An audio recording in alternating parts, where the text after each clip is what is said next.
Time for a break. Faded. I kinda want a milk tea. Let's go get one after training.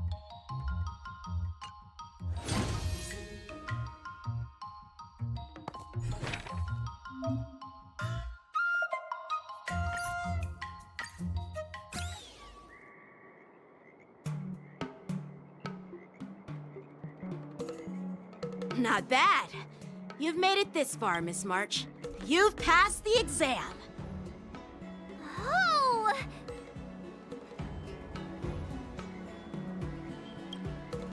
Ha! I told you compliments make me better.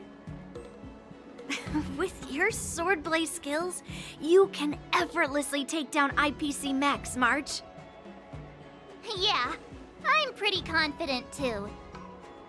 But looking back, haven't you learned something more important than just swordplay? Yeah!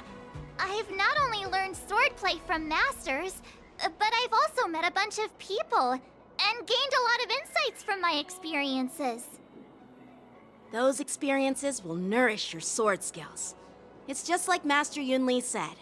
Everything can be a sword, and there are endless possibilities for learning swordplay in the vast world. That actually makes sense. Now, I'd love to hear your suggestions on how to defeat Scott.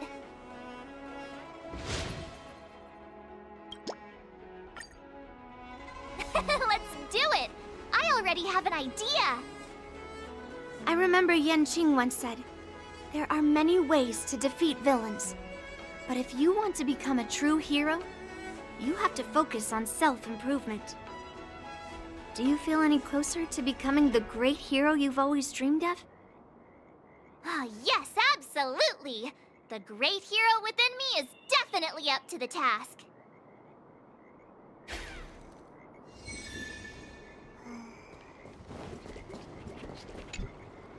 You two, we heard that Scott sent you a challenge, so we were wondering if there's anything we can do to help you defeat him. Thanks, Hua-Hua. You've already been a huge help by teaching me how to use the exercising tools. Even though I've only been learning swordplay for a short time, I'm confident I can take down the IPC mechs. Don't mention it. It's actually me who should be thanking you, March. But seriously, didn't he kick Scott's butt already? So why is he back again? Don't humans ever learn from their mistakes? No, Mr. Tail. There's a saying, revenge is a dish best served cold. But Scott hardly has any patience. He couldn't resist the temptation to get back at us. Still, if that's how I beat him, it'd be a little less satisfying.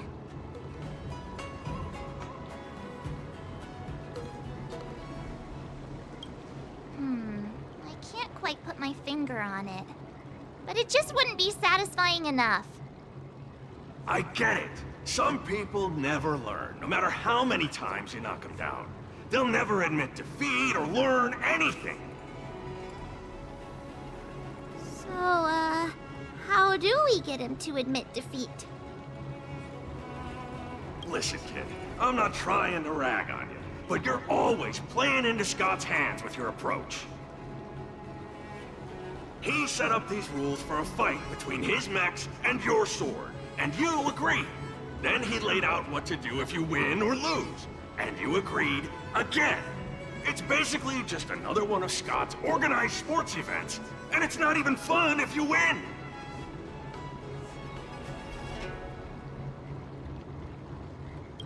Hey, cut it out, kid. Just leave the cool catchphrases to me. I'm a Heliobus, and I've got a few tricks up my sleeve. Just remove my seal, Hua-Hua.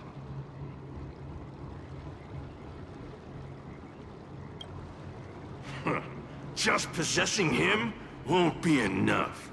I'm gonna get inside his head. Oh, just wait and see. I'll make Scott change his mind and admit defeat wholeheartedly. What do you say? Oh, you're awesome, Mr. Tail.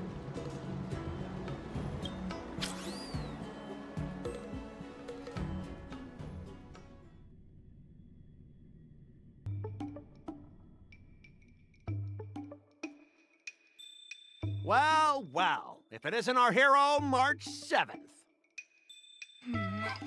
I'm not hiding or backing down. You challenged me, and I'm here to accept it. We're here to fight! What's wrong with you people? Sending me a threatening letter? Who are you trying to scare? A threatening letter? What are you even talking about? Oh, stop playing dumb! Didn't you slip this into my pocket? Mr. Scott, a great sinner of arrogance and insolence. You have inflicted your twisted lust for power upon that innocent shop owner and insulted the extraordinary art of Xianzhou swordplay. We have decided to make you confess all your crimes in person. The time for change is now. Your twisted desires will be stripped away by us. The writing is terrible. I wouldn't have understood it if you hadn't just read it to me. What the heck did you just say? Hey, who said that? No one said anything. You must have imagined it. Well, enough for chit-chat. March 7th, I'm going to make you bark. I didn't even see her draw her sword. Time seemed to freeze, and all I saw was a flash of green fire. In an instant, I remembered staring out at the sea as a child, glimpsing a faint green light through the thick fog, which turned out to be the home of that girl, Rakshmi. Seriously, who lights a green lantern in their house? Those guys must be nuts. Why am I suddenly remembering these things? Is my life flashing before my eyes? Am I dead?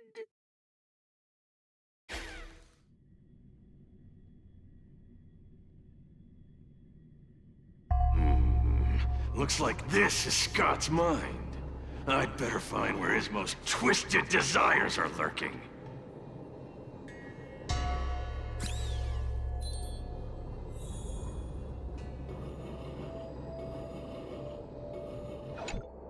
Scott, get your butt over here. Oh, this guy looks just like his old man. Humans spend decades trying to heal their childhood traumas, and Scott might be no different. What's with all the yelling on the weekend, Dad? We're sleeping. Sleeping? How many times do I have to tell you? Do credits sleep? Does the free market sleep? Does the invisible hand sleep? Forget it, we'll discuss this later. Pafana's parents came by earlier. They heard about Pafana breaking his leg while playing Skydart, and they found out that you carried him to the hospital. So they decided to visit the father of their son's best friend. So, Scott was kind-hearted as a kid. You idiot! Aren't you and Pafana competing for the captain position on the Skydart team? Why are you befriending your own rival? And you even carried him to the hospital? You're such a caring guy, aren't you? Lyndon Scott, how many times have I told you that our Scott family crest is the Lone Wolf, and our family motto is no enemies, no friends, only prey. Would you carry your prey to the hospital? Well, little Scott was pretty unfortunate to be born into such a family. But, Dad, I broke his leg on purpose. If I hadn't taken him to the hospital, others would have suspected me. Wait, what? So that's how it is. Oh, gee. I'm so sorry, Scott. I shouldn't have scolded you. I apologize. It's okay, Dad, because you're the best. I guess the apple doesn't fall far from the tree. It seems his most twisted desires aren't here.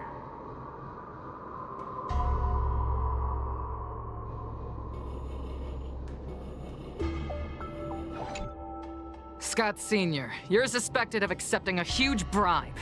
Now come with us. Ah, the old guy got caught!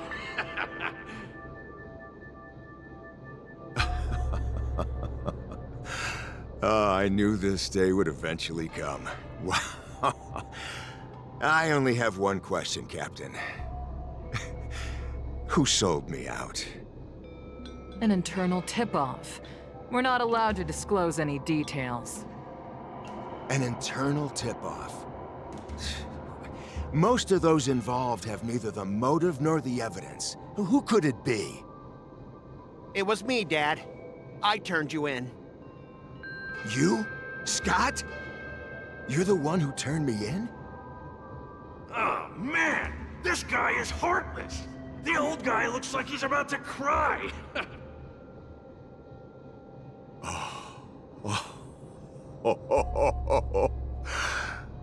I'm so proud of you. Proud? Dad. Use me as a stepping stone to reach greater heights. Lyndon Scott, you are the pride of the Scott family. A true lone wolf. And your dad is so proud of you. I'll do as you've taught me, Father. Oh, jeez, this guy is simply hopeless. His most twisted desires aren't here at all.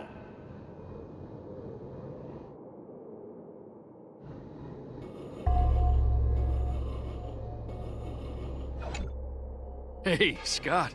My best buddy. I'm getting transferred to the Tartarian. Let's grab a drink after work. This guy actually has friends? Maybe I can find something here that'll make him change his ways. The Tartarian? That's the frontier fortification vessel, isn't it? You haven't slipped up at work lately, have you? Ha ha ha! So it was you who meddled and got me transferred, right? No one else on our team has the skill to pull something like this off. Come on!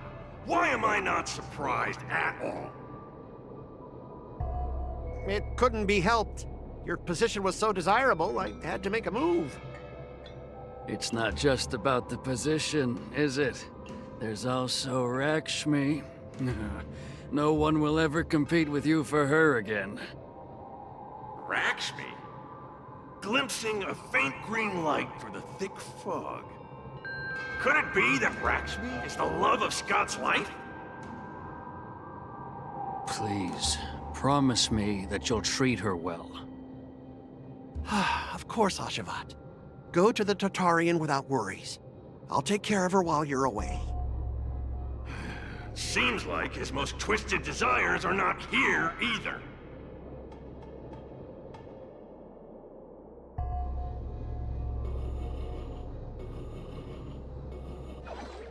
How long have we known each other, Scott?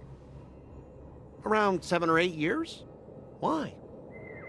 We've been working together for so long, and I just realized our hometowns are so close to each other.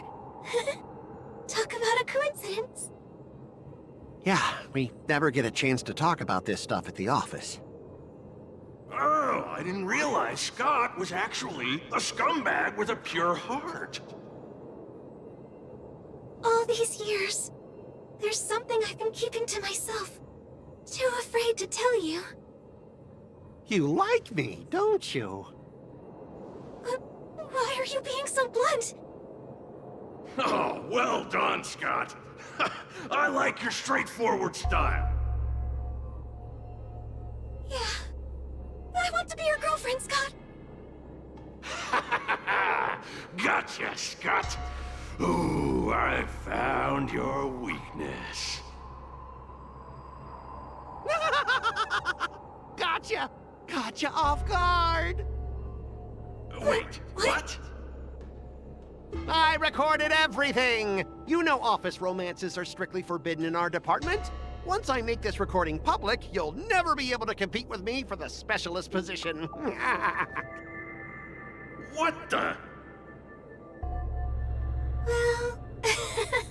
Alright. That's exactly exactly what I love about you, Scott. What the heck? I'll step aside for you. But when the day comes that I surpass you in the same manner, I hope you'll acknowledge my intentions. Thanks, but no thanks. I'm a lone wolf, remember? Oh, he's such a jerk!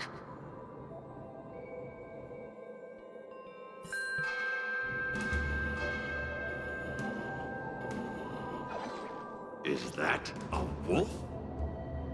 Wait. No, that must be Scott himself. The crown behind him must be his most twisted desire. Oh, finally, I found the depths of your hopeless soul. I'll strip away your twisted desires. Who are you? This is my place. How did you get in here? I can come and go as I please. Do I need your permission?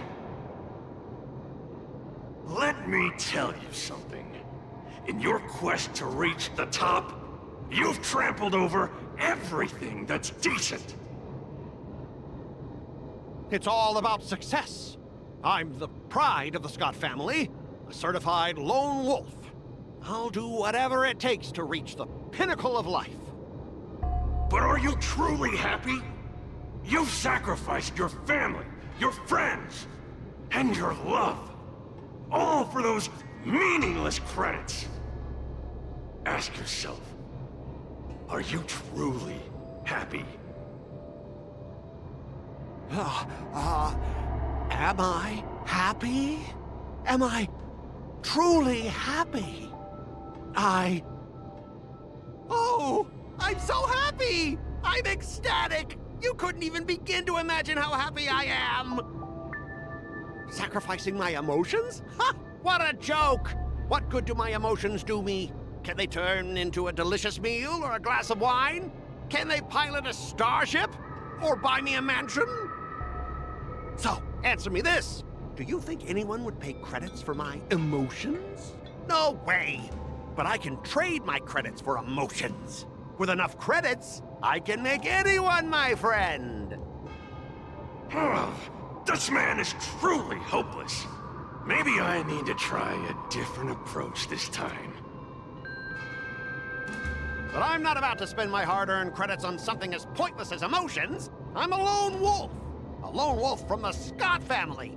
With no enemies or friends. Only prey. Bring it on, Scott the Lone Wolf. I'll show you what I'm made of.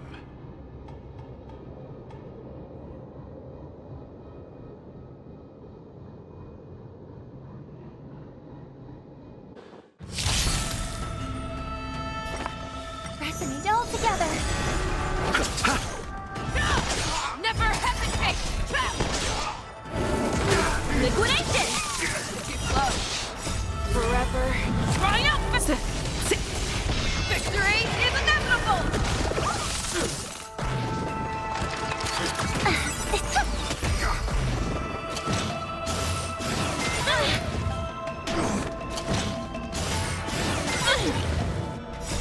Stars echo. Welcome to Fearless knows not fear! How won't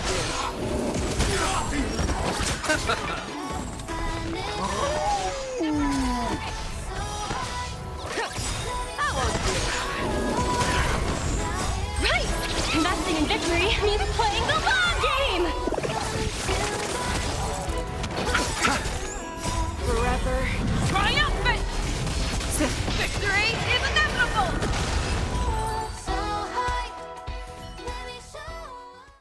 Specialist Scott! Specialist Scott! What's the matter? Oh. Specialist Scott, March 7th swung her sword, and something green entered your body. Then you froze and started muttering something. Are you okay? Hey! March 7th! What did you do to Specialist Scott? Me? I didn't do anything. Seriously. Mr. Tail, what did you do to Scott? Come on, what are you thinking? I just stripped away his most twisted desire. Watch what's about to happen.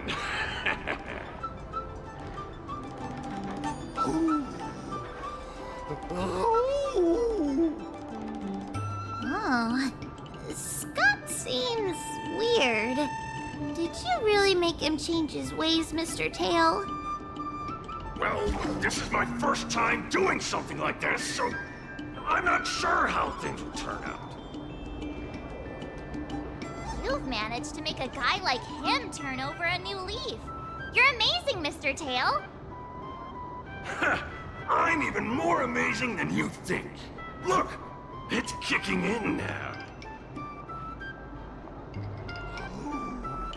Oh!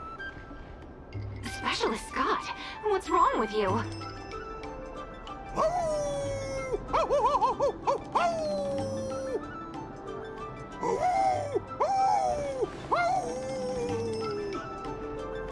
Specialist Scott, snap out of it!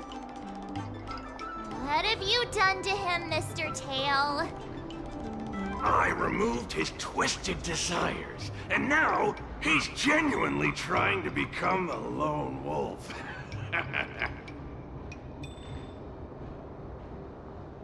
Yeah, you'd ought to remember it's best not to make an enemy out of Huahua.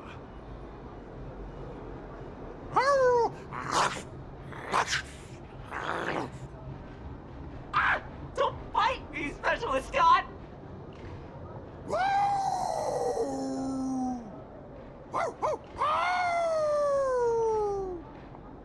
Run for your life!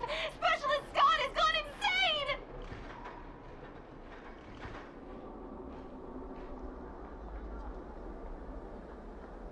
Aw, I thought Mr. Tail would possess me and teach me some super cool Heliobus swordplay.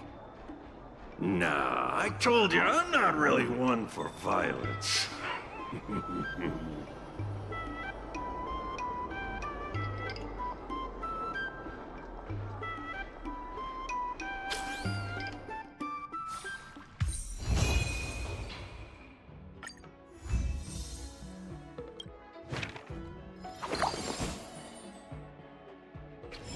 Oh, wow, your handwriting is so beautiful. Can you teach Mr. Tail sometime? Hey, this little one is getting cheeky. Now you're being sarcastic with me, huh? What are you writing, March? I'm writing a letter to the Astral Express. It's been a while, and I thought I should let them know that I'm safe and sound here. You know that poem from the Cienjo, right? We like March. Her shoes are purple. She is new and high. March, I don't think that poem is about you. Huh? Writing a letter just to let the crew know you're doing all right? Do you guys not have phones? That lacks a sense of propriety. I'm not just writing a letter. I'm writing a handwritten letter. I've got to show them I'm really on the Cienjo. You should also tell them about our glorious victory. I didn't skip work to watch you write a letter. Come on, let's play Celestial Jade together. Hurry up! Hurry up! Just give me a sec. I'll play with you once I'm done. Dear Himeko, Mr. Yang, and Pom Pom, we're all good here on the Cienjo Lafu, so no need to worry. By the way, how's your trip going?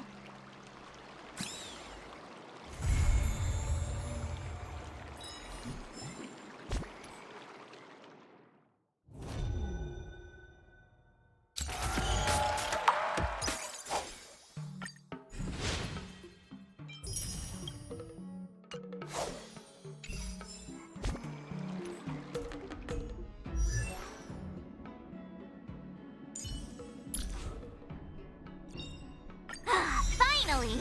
Some recognition for training my butt off!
Ever since March started learning swordplay from Yanqing and Yunli, her voice has been absent on the Express. I wonder how well she's progressing. Where has she been these days?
There you are. I was looking around before you got here. I already looked everywhere, but March 7th is nowhere to be found. Nope. Let's just assume she successfully skipped class. Actually, she's been quite diligent in her swordplay practice and hasn't taken many breaks lately. I think she deserves a day off. Besides, I used to skip classes even more than her back when I was still learning. If I was in the mood, I could train for 3 days straight. But if I wasn't in the mood, none of my seniors could find me. So, I can understand where she's coming from. Don't make excuses for her. Since you're here, let me treat you to some tasty food. I'm more interested in you today. Let's walk and talk.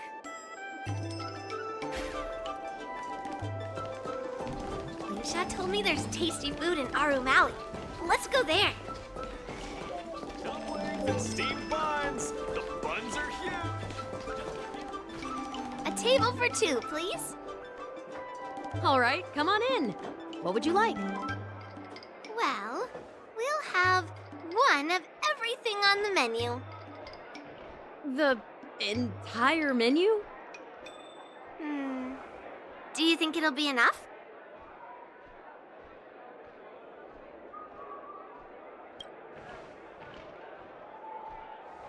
Oh, don't worry. There are 2 of us. Well, then I'll start making a few dishes, and if you need more, just let me know. Thank you.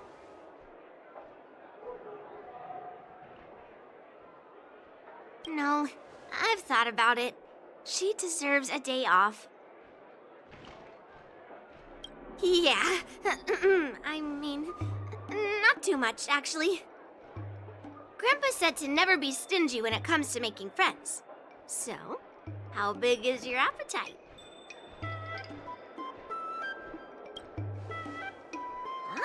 Then eat to your heart's content. Well, to be more precise, I'm interested in your sword. Yanqing mentioned you before.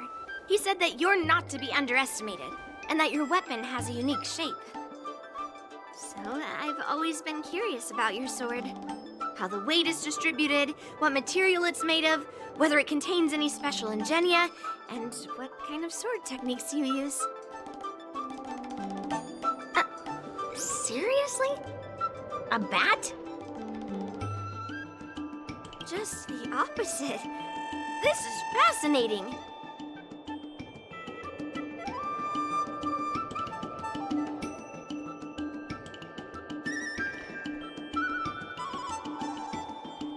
So, it really is a baseball bat.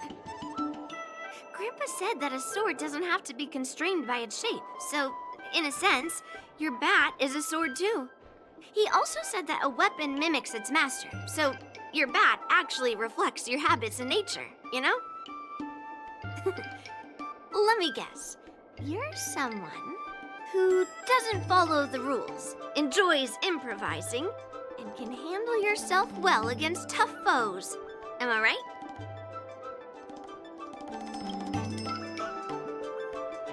Amazing, right? And I bet you always say something silly like, rules are made to be broken. I've come across so many sword wielders who acted all righteous and moral, but were really just liars. Their swords always told the truth, though. They told me that their wielders were just a bunch of frauds who relied on their divine weapons for everything. I've hunted down hundreds of swords like this so far, and every single one of them has been melted down.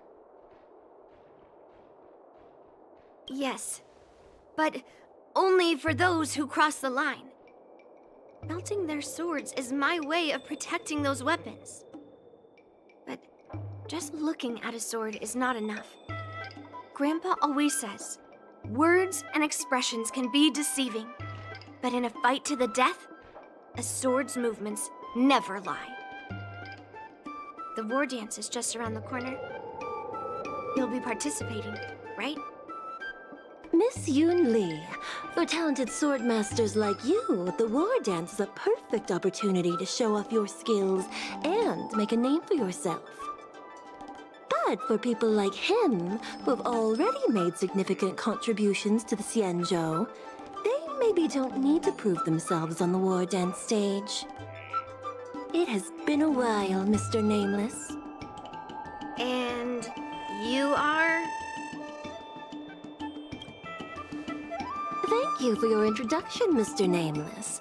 I'm Shi Kuei, and I work in the Palace of Astrum as the secretary for the Helmmaster. I apologize for interrupting your conversation.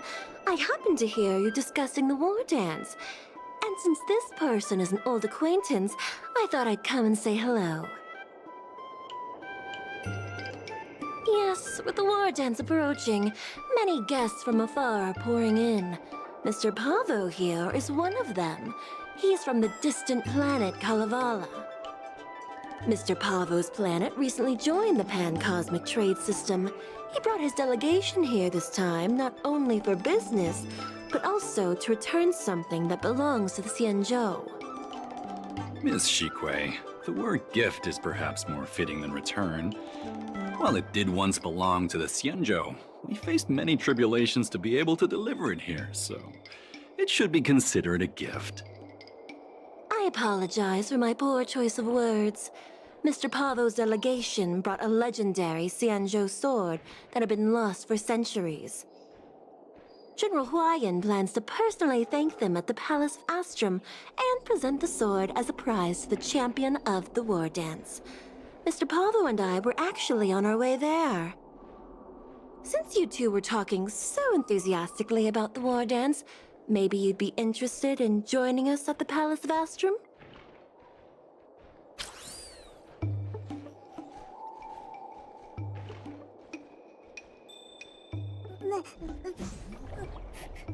I love chatting about food with people.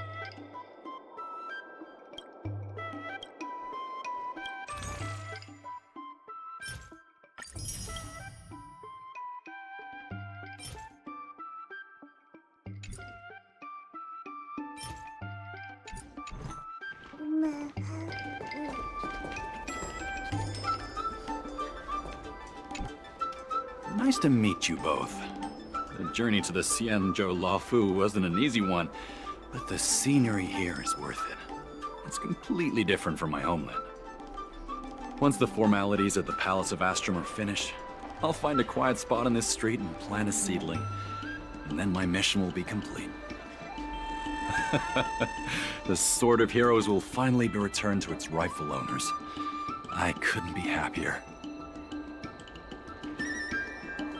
Oh, you're interested in my home planet? That's great. Your Excellency is welcome to visit us at any time. Even though the trade route just opened, it still might take around 200 system hours to get there from Pier Point. But our planet is really great. Sure, it's a bit cold and the food is a bit repetitive and our Houses aren't as fancy as those on Pier Point, but that doesn't matter. We've discovered massive supernium deposits, and we're on the path to prosperity.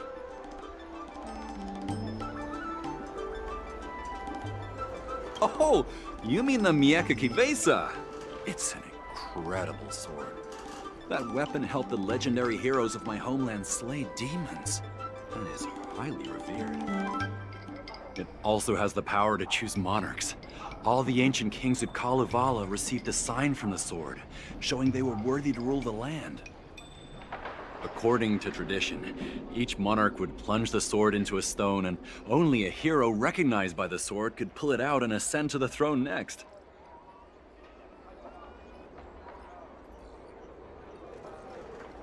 Well, those are just legends from the past. No one today has witnessed it firsthand. Well, times have changed, and now that we have a council in place, the idea of a sword crowning a king has become a joke. Besides, it wasn't a native of Kalevala who last pulled out the sword and recognized its connection to the Xianzhou ship. It was a visitor from afar. While the sword holds great historical significance for Kalevala, it doesn't truly belong to our world. The old-timers on council had a heated debate about whether to return the sword. They eventually unanimously agreed to let the Mieka Kivesa return to where it truly belongs. That's the best possible outcome. Wonderful. It's an honor to have so many people witness the sword's homecoming.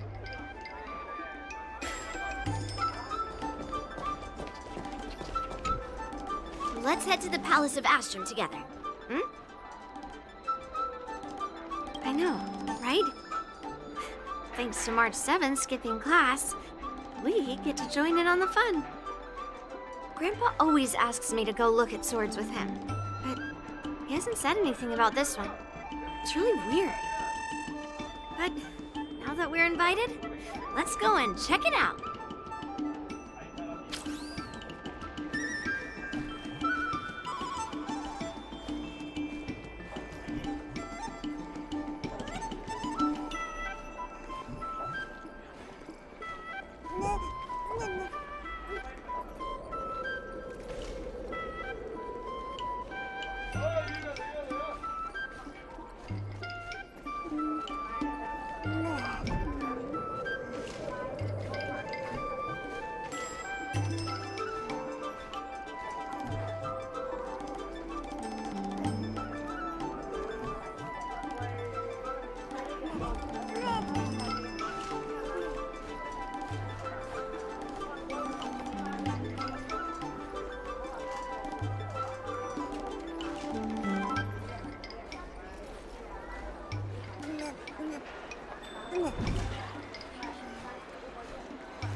for a break.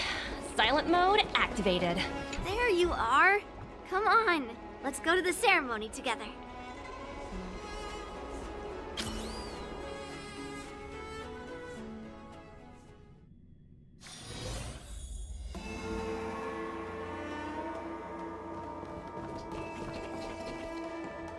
Please allow me to offer a sincere compliment, my fair lady. Your beauty is as pure as a snow-white iris. Well, if it isn't my dear friend! Glad to meet you again. Who is this weirdo? Who is this knight? I am Argenti, a member of the Knights of Beauty. I was invited as a part of the Kalevala delegation to escort the legendary Mieka Kivesa back to the Xianzhou. May I have the honor of knowing your name? My name is Yun Li. What a beautiful name! I wonder if you have ever heard the holy name of the pure and flawless goddess Adrilla. Oh, you're here, Yun Li. Didn't expect you to be so well informed. Well, now that you're here, don't forget your manners. Manners. Come on. You won't find another granddaughter as polite and well-behaved as me. Well, just remember this is a very serious ceremony. Sorry for keeping you waiting, Mr. Pavo. Now, let the sword-gifting ceremony begin. Before the ceremony officially commences, I want to express my gratitude to the Knight Argenti. Thank you for enlightening us about the sword's origin, and for escorting it here safely so that we may complete this ceremony.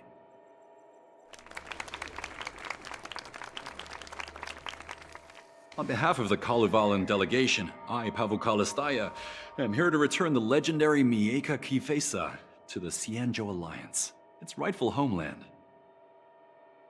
I'm truly grateful for Kalevala's noble act of returning the sword and for the Knight of Beauty's chivalry.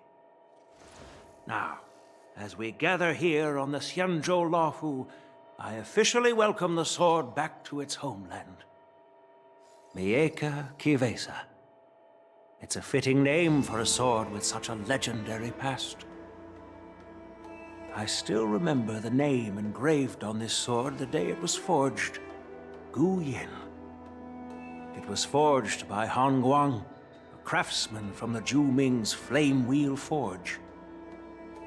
Wait, Hongguang? Although its blade is worn and cracked, its essence remains as resilient as the Xianzhou Cloud Knights.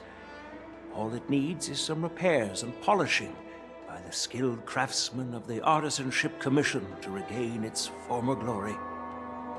I've decided to entrust this sword, Gu Yin, to the Luofu Artisanship Commission for restoration.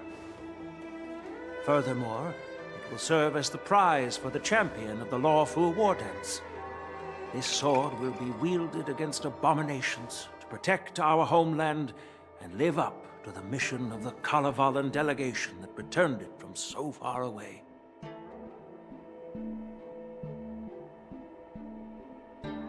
Thank you, General. It is an honor for Kalevala. Now, esteemed Knight and delegation members, please head to the Artisanship Commission, where...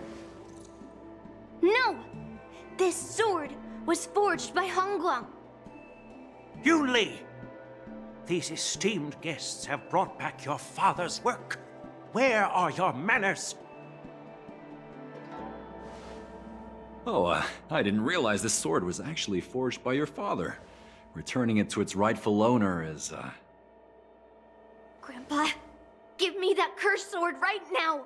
I'll melt away the remnants of that man's curse once and for all!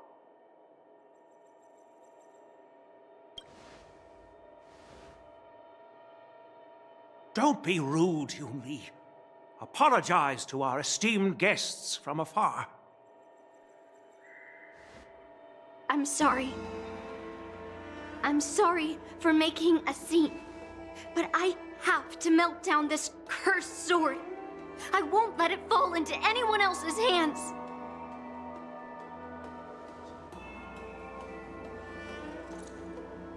Yunli, please, go for now.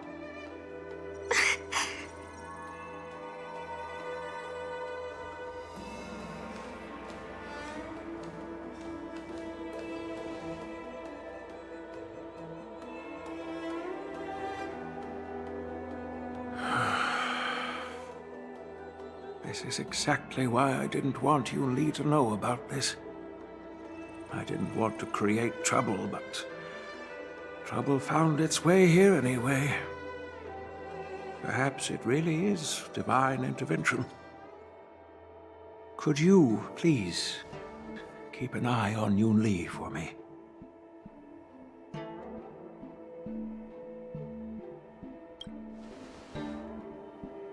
That is a tall order, but I'm counting on you. I apologize for the unfortunate interruption. Let us move on with the ceremony.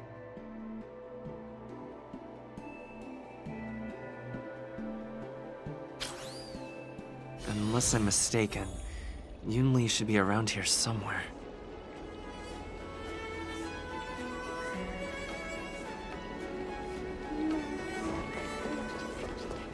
Nothing in this report makes sense.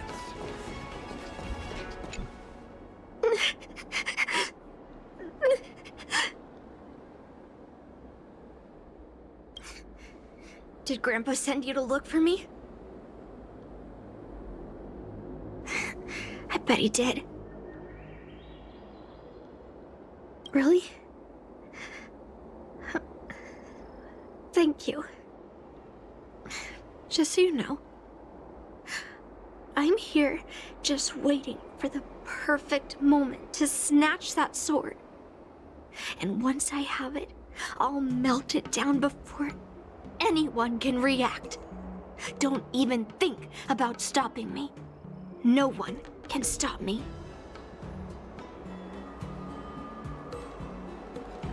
Grandpa sent you here. Surely he doesn't want you to help me. Have you heard of cursed swords? That sword is one.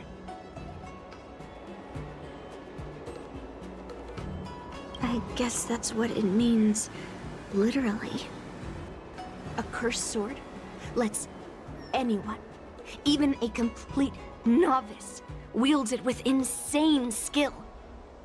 Just by holding the hilt, even the weakest rookie can brandish it with incredible speed and strength. I'm not joking around. And I'm not making up some crazy story. While a cursed sword grants instant abilities to its wielder, it comes at a cost. It's like continuously adding fuel to the forge. With each swing, the sword drains the wielder's blood and essence. Day by day, the fuel will run out, leaving nothing but an empty husk. Soon enough, it will no longer be a person wielding a sword, but a mindless, killing machine, consumed by bloodlust and murderous thoughts. Oh, so you're familiar with Heliobi. That makes this much easier to explain. There was a lunatic swordsmith who infused metal blades with Heliobi, as he was obsessed with turning weapons into living things. And this is how cursed swords were made. I know, I shouldn't have caused a scene at the sword gifting ceremony. But I've thought this through. If I don't make a fuss now, that cursed sword will cause a whole lot more trouble. So it's better if it's me causing the trouble. By the way, aren't they supposed to be taking the sword to the Artisanship Commission for repairs? Why haven't they come out yet? Any ideas? Looks like they're not going to show up here. I'll just head straight to the Artisanship Commission. It doesn't matter why Grandpa chose that sword. I won't let it fall into anyone else's hands. I'll track down every single sword he forged and melt them down one after another. Just like I've been doing all these years. I have to go now. Is she planning to sneak into the Artisanship Commission and steal that sword? Maybe I should keep an eye on her.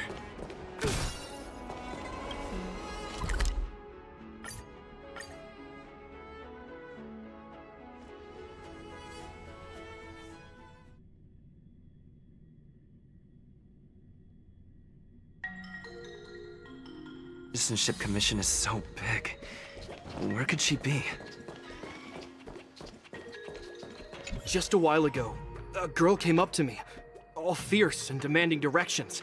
She said she's a member of the Artisanship Commission. Do you know her? No idea who she is.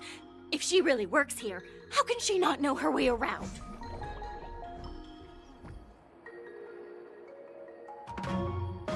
Oh, I see. That explains it then. Explains what? It explains nothing at all.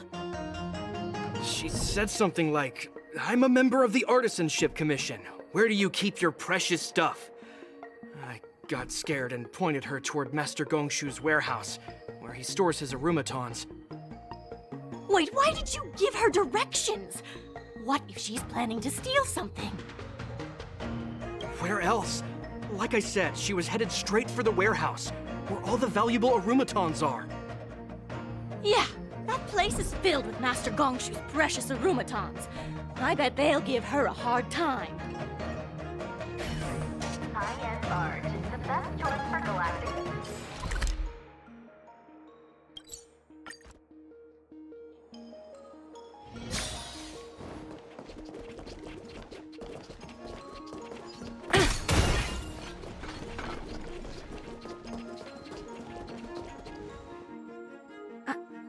What are you doing here?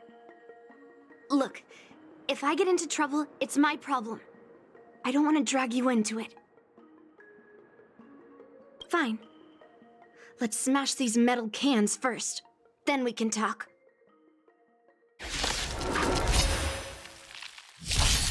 Harmony and unison. The dead return! Fearless knows not fear. Too close. Forever. Triumphant! Victory is inevitable!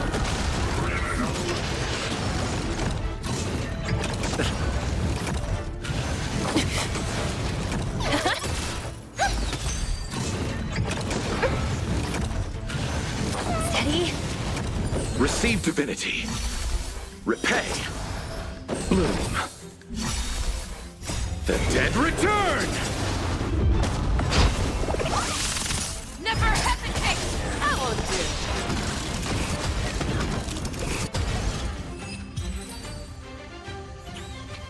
do. That was the last of them. Thank you for helping me out. This place is heavily guarded, but there's nothing but arumatons. Where is the arsenal? Seems like not even those craftsmen know where the arsenal is. At this rate, we won't find anything. And Grandpa might take me away before I can do anything. You're not really here to help me. You're here to stop me, right? No. It's not. Grandpa made a promise to the delegation, and going back on his word would tarnish his reputation and make things difficult for the Luofu. But leaving that cursed sword here will also make things difficult for the Luofu. So all things considered, the best outcome is for me to melt that sword down and take all the blame. You probably think I'm being impulsive and unreasonable, right? I'm not always like this. It's all because of that cursed sword.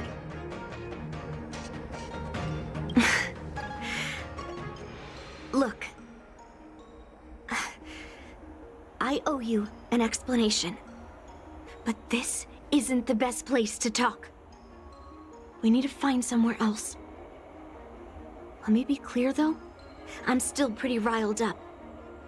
This is just a temporary break. I already told you about Guyan. The sword that was returned during the ceremony. It's a cursed sword, with a heliobus inside. And Hongguang, the swordsmith who forged it, is my father. I rarely mention his name to anyone other than Grandpa. Maybe, like you said, I've been avoiding having to talk about him. But as long as my mission to hunt down cursed swords continues, it's impossible to avoid the topic forever. For some reason, I feel like I can open up to you. Honestly, I don't remember much about him. All I know is that the Flame Wheel Forge used to be a bustling place, with people from all over coming to get one of his swords. They called him the greatest master craftsman since Yingxing. I didn't catch all the details, but I do remember seeing him forge those amazing swords, while the visitors watched with smiles on their faces. I used to believe that craftsmen brought happiness to others. The swords crafted by the Flame Wheel Forge are famed across the stars. They possess exceptional sharpness and invincibility. With these legendary weapons, even ordinary people can become skilled warriors, capable of overcoming the most formidable opponents. But then, he became obsessed with becoming a famed swordsmith, and started crossing all sorts of lines. He forged cursed swords that should never exist. And all those people who desired those twisted swords started flooding into the palace. However, just like Grandpa said, those who excel with the sword will eventually suffer by it. The palace was overrun with visitors from afar. Some left empty-handed. Others got swords that didn't fulfill their desires. And some even resorted to stealing. And in the midst of all the chaos my father created, he ended up being stabbed by one of the swords he forged. It was so sudden and unexpected. Everything went silent for a moment. All I could hear was the sound of bones breaking and blood pouring out. I was frozen in place, unable to move. It was only when my mother pushed me away from the deadly swing of the cursed sword that I managed to escape. I don't remember much after that, except for the pounding of my heart and the sound of my own gasps of breath. I could hear the smiths in the Flame Wheel Forge shouting, "Run away, Yunli!" And the screams of agony. My tears wouldn't stop, and I couldn't see anything. I kept gasping for air until I collapsed in a pool of blood. If General Huayan hadn't arrived in time, I probably wouldn't be here talking to you now. After that, General Huaiyan took me in and treated me like his own granddaughter. To me, he is 100 times better than my sinful father. He taught me forging and swordsmanship. Hangguang paid for his sins, but his troubled legacy must not go unchecked. According to the records, he forged a total of 1,382 Heliobus cursed swords, and 182 of them had unique designs. When I joined the Flamewheel Forge for training, I made a vow to hunt down all those cursed swords. So far, I found 312 of them, and Guyan will be my 313th. Like all the other cursed swords, I'll separate it from the Heliobus. Then, I'll melt it down and make it part of the Blade of Forged Remnants. I've said my piece now. Even though it'll be tough for Grandpa, I still have to melt down the sword. So, you're saying, even though Grandpa knew it was a cursed sword, he still chose it to be a prize because he thought it wouldn't cause any trouble? No. No matter how I think about it, something is definitely off. Grandpa didn't tell me anything about the ceremony. He must be hiding something. Besides, after our argument today, you want me to go back and talk to him now? No way. At least not today. Maybe tomorrow. Somehow, after talking to you, I feel like I've cooled off a bit. Well, I'll have an honest conversation with Grandpa tomorrow. And I won't take any action against Guyan until he gives me his reasons. Yeah, I shouldn't have done that in a public place. Anyway, thank you. We'll catch up tomorrow. I should go back to the Palace of Astrum and tell General Huaiyan what happened at the Artisanship Commission.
My granddaughter didn't cause any trouble, did she, young man?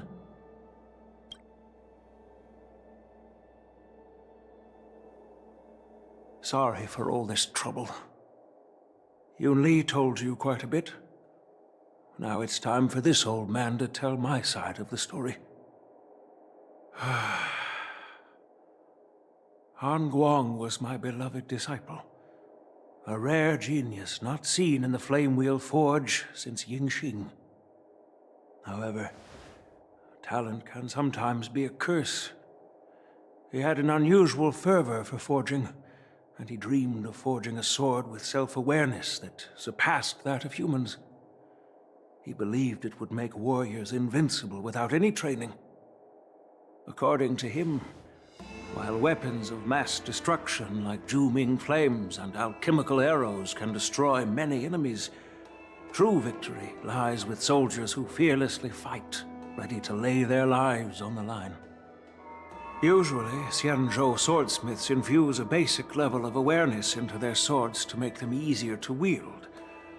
But even then, soldiers need to experience countless battles to overcome fear and sharpen their instincts. So,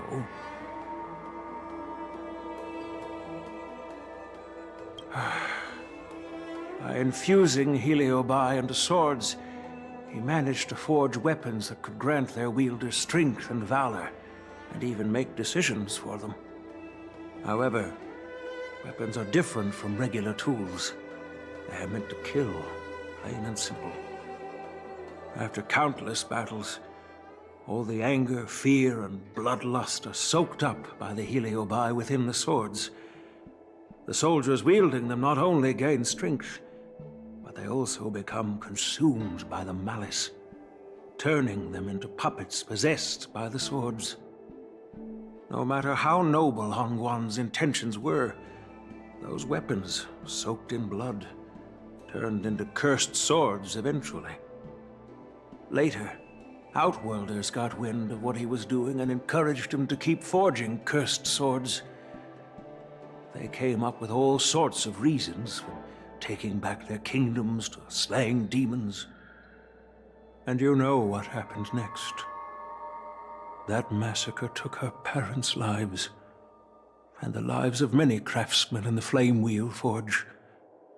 Yunli managed to survive, but she couldn't escape the horrors of that day.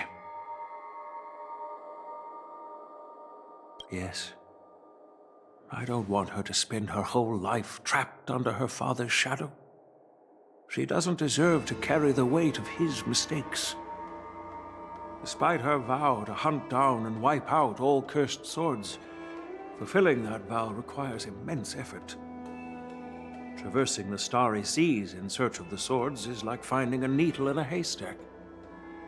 And to reclaim those swords, she has to duel the bloodthirsty wielders, teetering on the edge of life and death.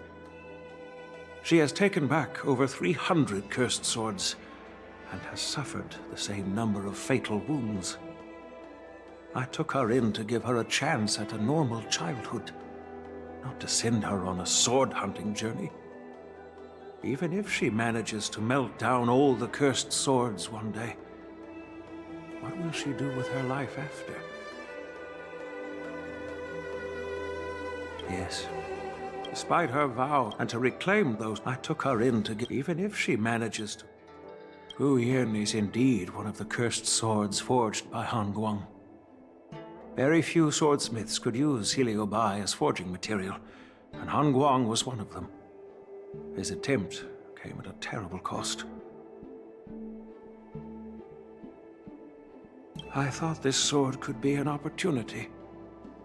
I wanted to tell her that her father wasn't all evil, that even the man she resents so much managed to forge a true sword of heroes. I also wanted to find a chance to tell her about the history and origin of this sword, but not during the ceremony. As you saw, it wasn't a good time. I've instructed the Artisanship Commission to keep the sword safe in the arsenal. If you have any doubts, feel free to ask the people involved.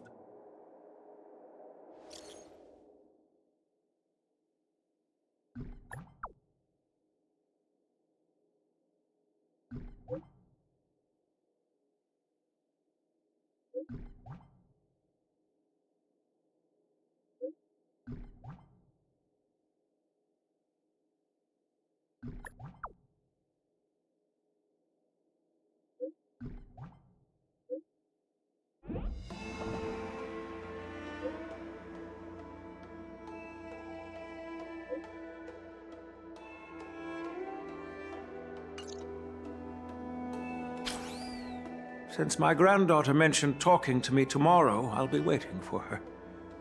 By the way, you watched over her for quite some time. You must be exhausted, aren't you?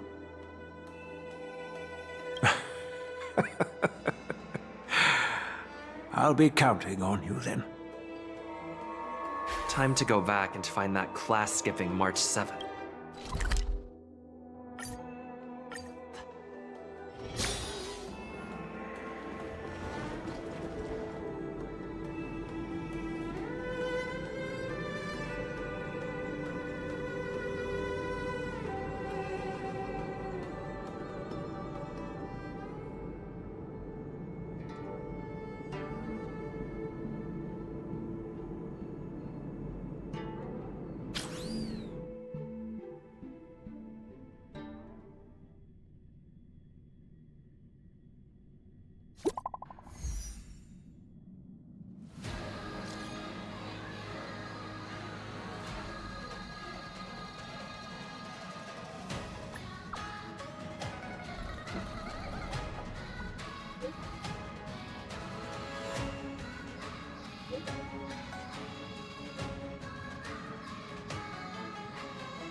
All right, everyone is here.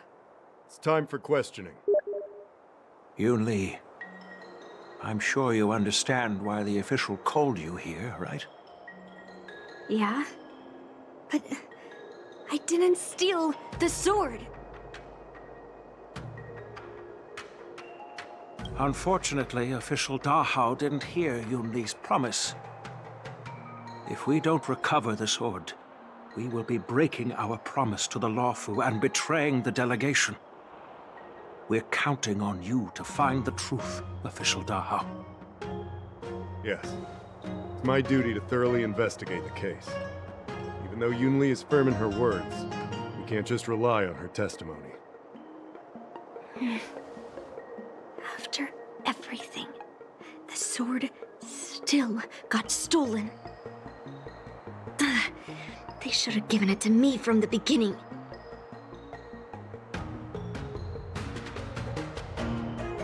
In this case of Gu Yun's theft, everyone involved seems suspicious to some extent. Miss Yun-Li is the main suspect. First, during the sword gifting ceremony, Yun-Li openly expressed her intention to steal the sword. She even mentioned it multiple times. After the ceremony, she broke into the Artisanship Commission and destroyed arumatons in an attempt to get the sword. Am I right? That's true. The Realm Keeping Commission inspected the arsenal where Gu Yun was stored, and there were no signs of forced entry through the doors or windows. The only possible entrance or exit was a small window gap, just a few inches wide. Hey! It's just a theft. The box containing Gu Yun was opened and the sword went missing, but none of the other swords in the room were touched. Which means... Well, I do know about the box and the cursed sword. Exactly. The suspect had a clear motive and took only Gu Yun. So, besides the ceremony participants, only the delegation members had access to the sword.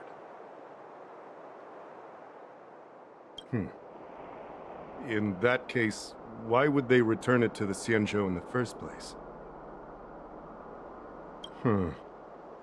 That makes sense. The delegation, led by the Knight of Beauty, delivered the sword to the Artisanship Commission. The craftsmen who received it testified that they didn't take anything from the arsenal. Argenti? Oh, that Knight of Beauty. He was with the delegation when they handed over the sword to the Artisanship Commission. You might not know, but he's the one who recognized the sword's origin on Kalevala and escorted it back to the Xianzhou. In other words, he's the one who made it possible for the sword to come home. So, he wouldn't have gone through all that trouble to bring it to the Law Fu if he wanted to keep the sword for himself, right? Master Gongshu checked the work records, and I questioned all the craftsmen and apprentices who were on shift at the time. But I didn't find any suspicious individuals.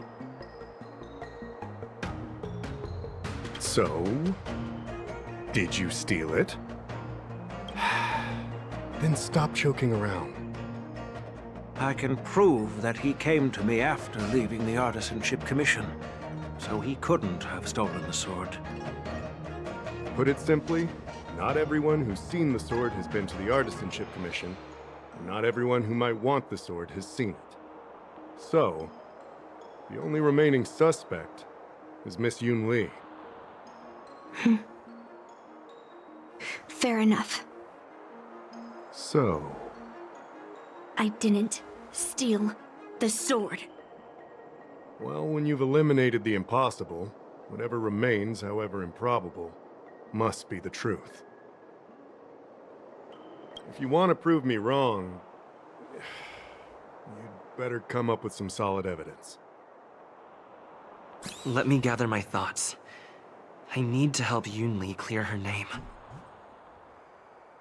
Did we miss any clues? I don't want to make things difficult for official Dahao. Let's do this his way, and prove my innocence. If I can find that cursed sword, I can prove my innocence right away. There's something else bothering me. Why would the thief take the sword, but leave the case behind? Did they melt down the sword like I wanted to? I mean, carrying around the sword like that would be pretty conspicuous. Wouldn't a thief prefer to take the case as well?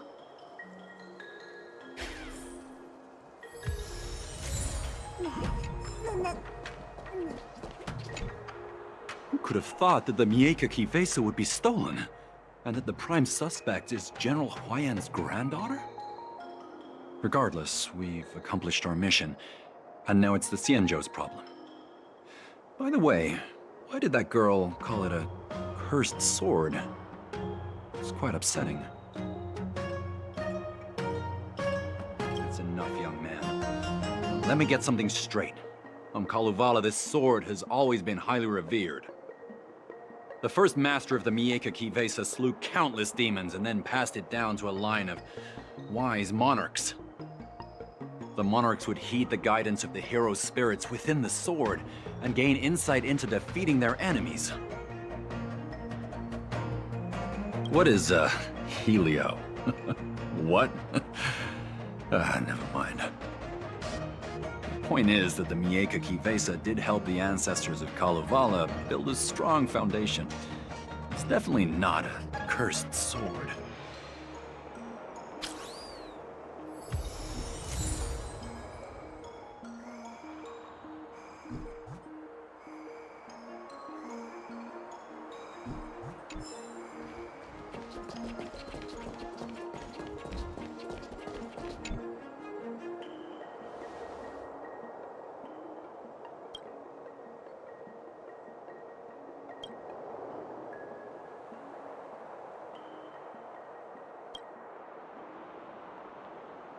So, the thief took the sword from the case without picking the lock.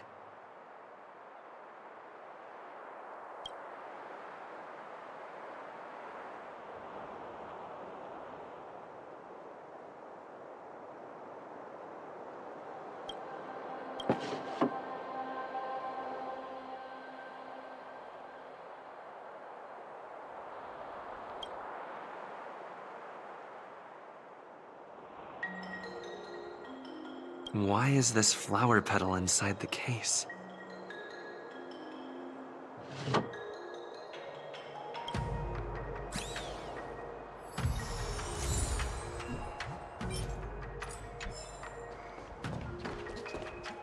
If you've found any clues, feel free to tell everyone.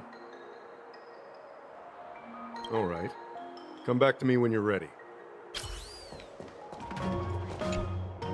Yun Li says she didn't steal the sword, and I am willing to believe her. But I know well that Yun Li can be impulsive. So if she did steal the sword on a whim, I won't show her any favors. You were with Yun Li yesterday, young man. So you have the chance to prove her innocence. Is there anything you need to ask me? No, she was still mad at me, so she didn't come by. If she had come with you, she wouldn't be a suspect right now. After the ceremony, Argenti carried the sword case, and together with the delegation, they were escorted by the Cloud Knights to the Artisanship Commission. The artisan there confirmed that the sword was safely stored. I'm counting on you, then.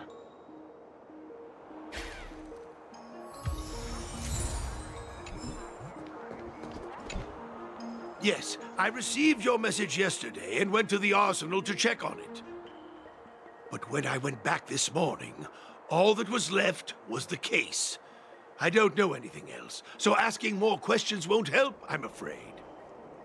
However, as the Master Artisan of the Artisanship Commission, I've got to clarify something. Even though the sword was stolen, this commission is still highly secure. Wait, no. I just remembered. My precious aromatons were smashed!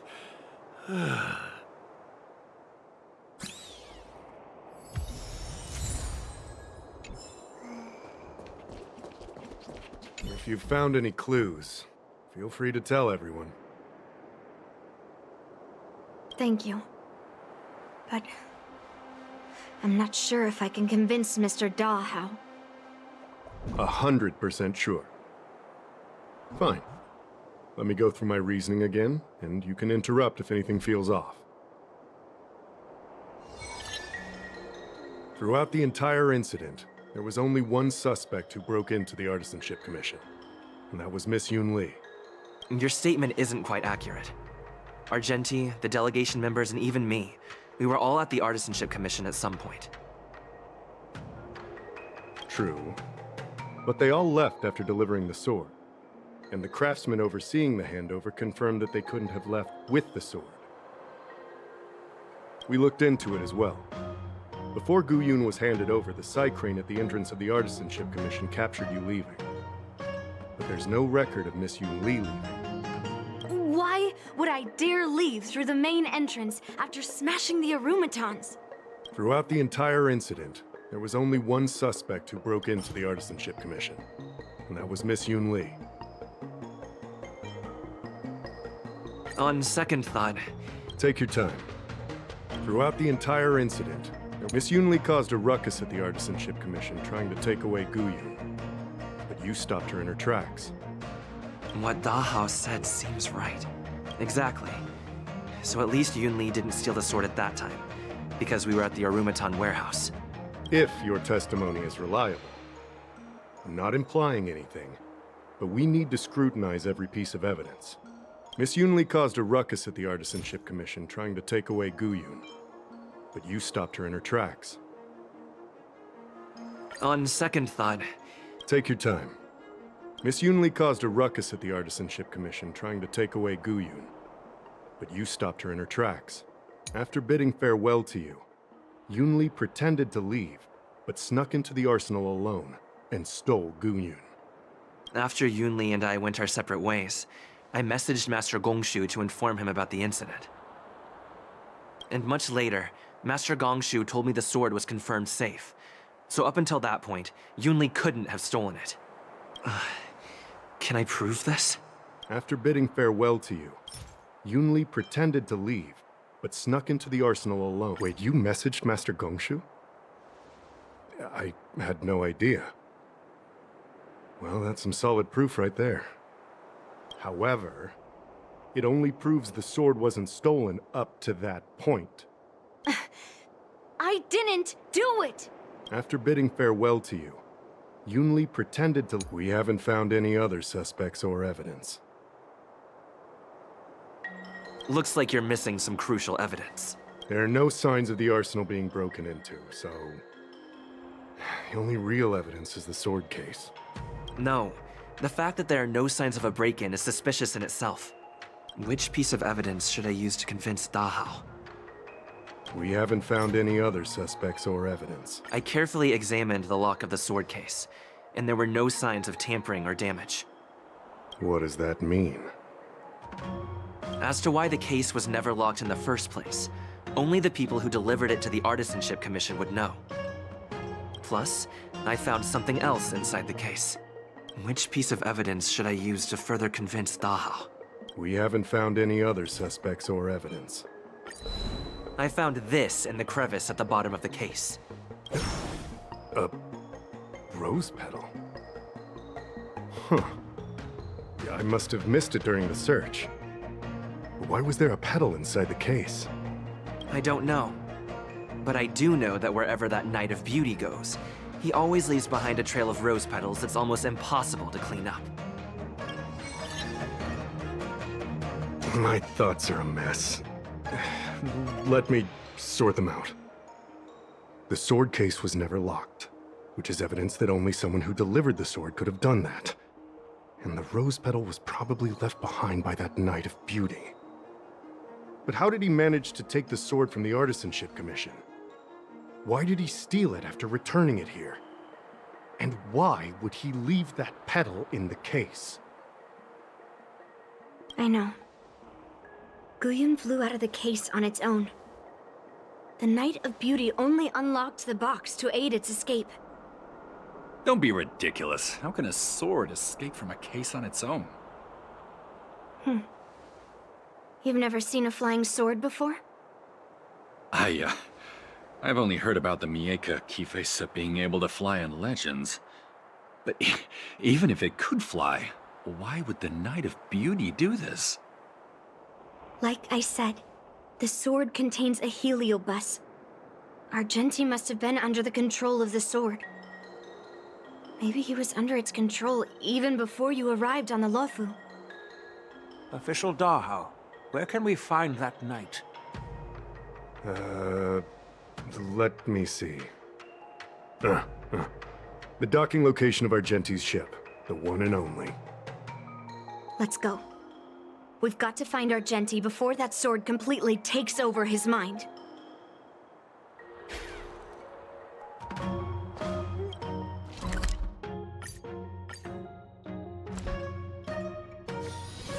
Time for a break.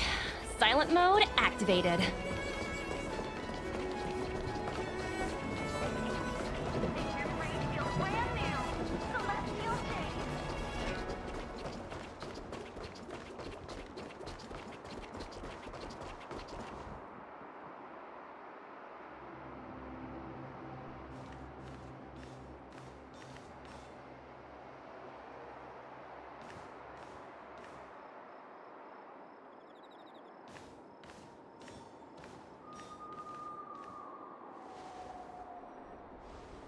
I've been waiting for you here for quite a while.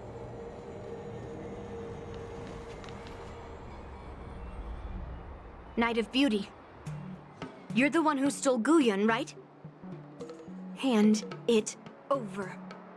You have no idea how dangerous that cursed sword is. Dangerous? In my humble opinion, the real danger is always the hand wielding the weapon. Yes, I did. As a Drilla's knight, I've sworn to live in poverty, and I abhor theft. I had to leave behind a rose petal in order to keep my promise to Master Guyun and uphold my knightly oath. What? What do you mean? I agreed to assist Master Guyun in its escape from the Xianzhou. As the person who pulled it from the stone monument, captivated by its beauty, I must not let it down. I couldn't stay in the arsenal to convince the craftsman, nor did I want to take the sword like a thief. That's why I left behind a small piece of evidence that pointed to my identity in the hope of an open and honest conversation with you. Whatever your reasons are, you're planning to take the cursed sword away from the Xianzhou. Hand it over to me! Back then, it was the beauty of Master Guyun that impressed me. So I willingly embarked on the journey to return the sword. But unfortunately, Master Guyon's homeland is no longer the ideal place for it to return to. As a Knight of Beauty, I must not abandon it halfway. Oh no. He's completely captivated by the power of that cursed sword. The solution is right in your hand. Captivated? No! I am touched by Master Guyon's flawless beauty. To be honest, I'm confused why none of you can understand this sword. This is quite heartrending. I've already made up my mind to take Master Guyon away from the Xianzhou. That cursed sword has messed with your ability to think. But I'll break you free from its grip. I'll shatter its illusion. And the sword itself. Fair lady, if you're intent on taking away this person, this sword that is under my protection, please engage me with a fair duel according to knightly etiquette. As a representative of this duel, I, Argenti, challenge you. I swear on the spirit of chivalry, in front of Adrilla the Beauty, that I will represent Master Guyon in this duel. If I win, you will allow Master Guyon to leave the Xianzhou with me. And if you best me, Miss Yunli, I'll accept my defeat and turn Master Guyon over to you. Do you accept my challenge, Miss Yunli? Fine. Let's see whose desire is stronger. Your desire to take it away, or my desire to hunt down all cursed swords. Show me what you've got. You're not going to use Guyon to fight for victory? Well, I know a thing or two about swordplay. In a proper duel like this, a knight should rely on the skills he's honed day and night. You're a real weirdo. Behold, this symbol of pure... Steady. For the fearless knows no fear. Too close. Bear witness. Let the duel commence. Bloom.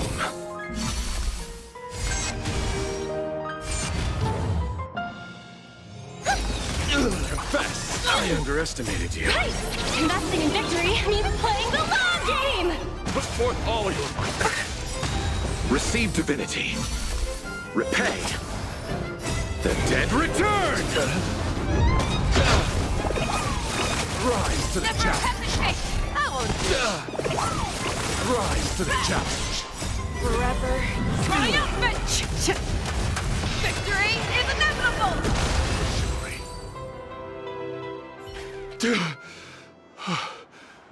I've lost.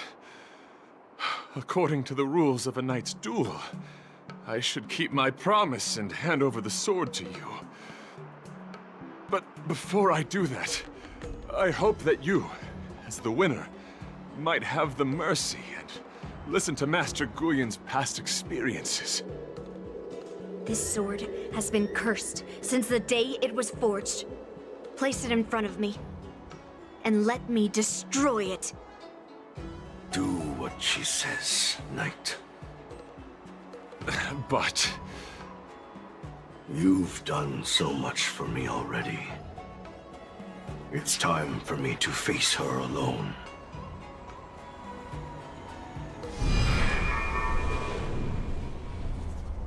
I'm weary of fighting.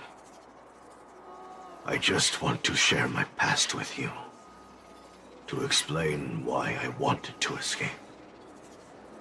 After that, I'll leave my destiny in your hands. Are you afraid to witness my past, little girl? Afraid? Well, you do have a different aura from other cursed swords. But you're just trying to use my curiosity to lure me in. Well, you know best that a single touch won't snatch away anyone's sanity. Fine. Show me your past.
It's already impossible to contact the main Cloud Knight forces. What awaits me will be a long and lonely war. Follow me. Is this your memory?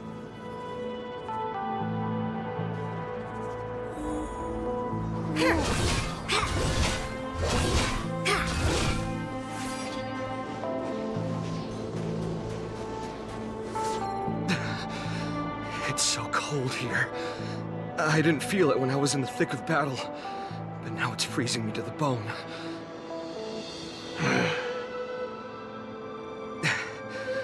You're indeed a masterpiece from the Xianzhou Juming.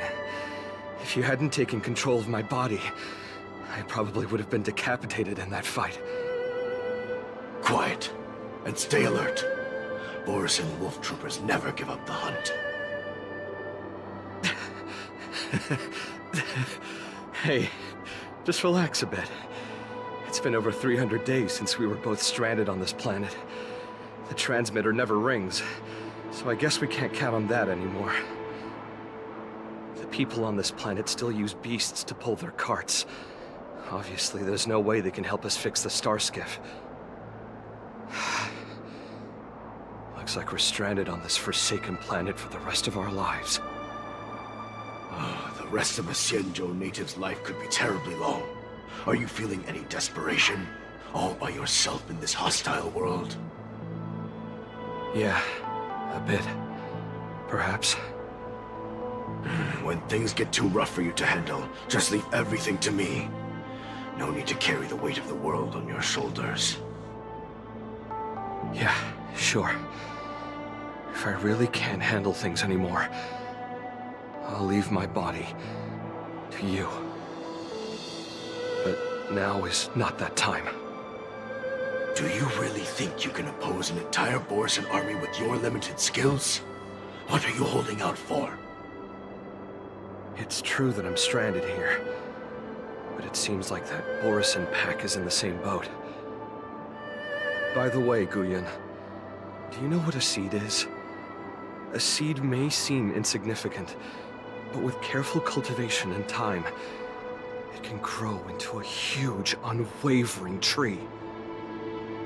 You said that the rest of a Xianzhou native's life could be terribly long. You're right. That's why I intend to plant a seed named Resistance here, and nurture it for the rest of my life. I want to show the people of this land how to defend themselves against those monsters. I can already see the seed in the eyes of those people. You really think you can do it? Why not just give me control, and we can revel in the bloodbath together? What was the memory I just saw? It was a memory of me and a Cloud Knight, stranded on an unfamiliar planet. We crash-landed on a planet occupied by Borisan. Just the two of us. I can feel that it was a lonely war.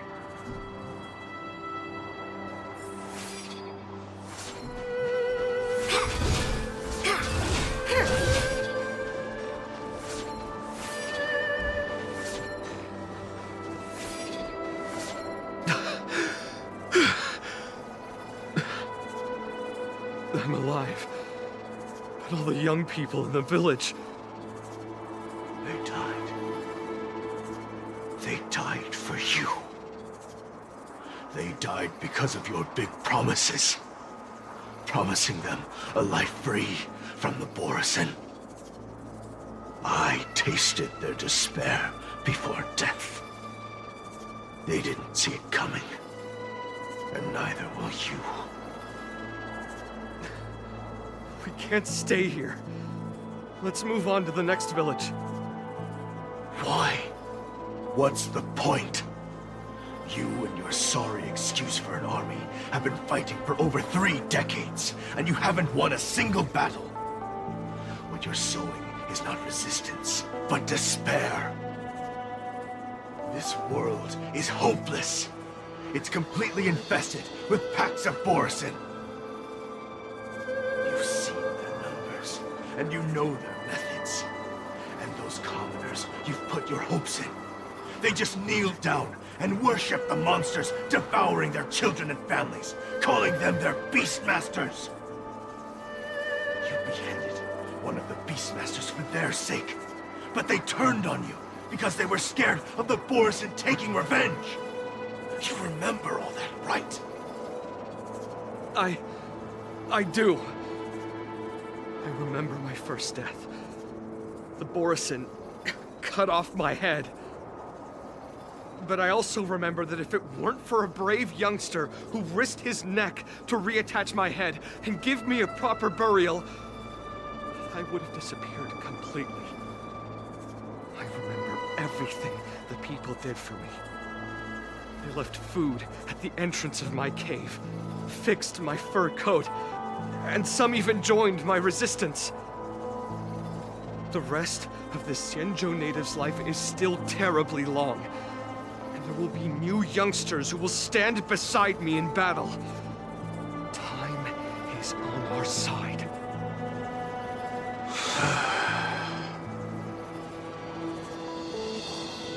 You said it was a lonely war.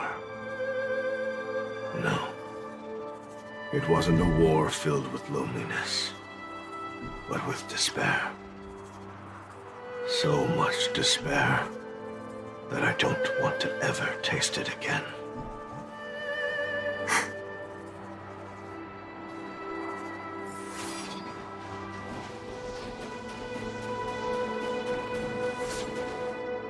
I'm leaving. Where are you going, Your Highness? I'm returning to my homeland. A distant place beyond the sky. I'm not coming back. But what should we do with you gone? What if those wolf demons show up again? They won't, my child. You've wiped out the last of them. But before I go, I need you to do one thing for me. Even though the wolf demons are gone, new monsters will appear in this world. Soon, a demon will appear, donning golden branches and knowing only bloodshed. However, fear not, my children. I'm entrusting you with this sword that's been with me in countless battles. Use the skills I've taught you over the years, and you'll surely defeat that last demon. But that's not all. I need you to construct a stone monument for me. It must be large and sturdy enough to seal the remains of that demon forever. This is a debt you owe me, and you must fulfill it. Do you understand? You lied to them. And you lied to me, too. Oh? You promised that you'd give your body to me. when you couldn't handle things anymore. Well, this Xianzhou native's life has finally come to an end, my old friend. How about one last chance for revenge? Come and bid me farewell for the final time. He had long since come to some understanding. I could sense a mix of intricate emotions flowing out. It wasn't bloodlust, or anger, or fear. What he had left for you was hope. They've learned how to fight monsters. But there's still one last monster lingering in the world. Kill it, my old friend. He left me there without ever looking back.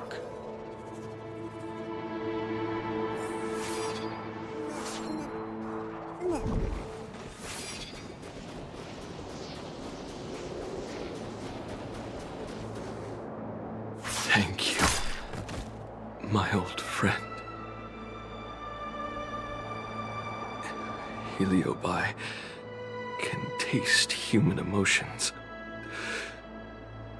How do my emotions taste? My old friend.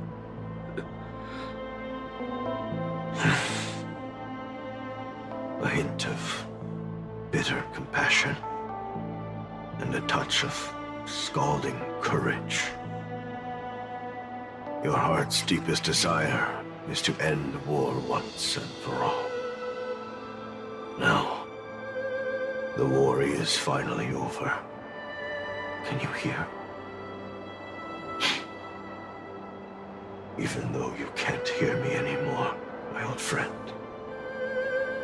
I'll do everything I can to bring an end to all conflicts in this world. So, this is the past of the Kalevalan people's Sword of Heroes? You helped the people of that world bring an end to war? No, I did not. I am a weapon, and I only became the cause of more conflicts. Countless monarchs of Kalevala saw me as a symbol of kingship endowed by nature, and they waged wars in order to possess me.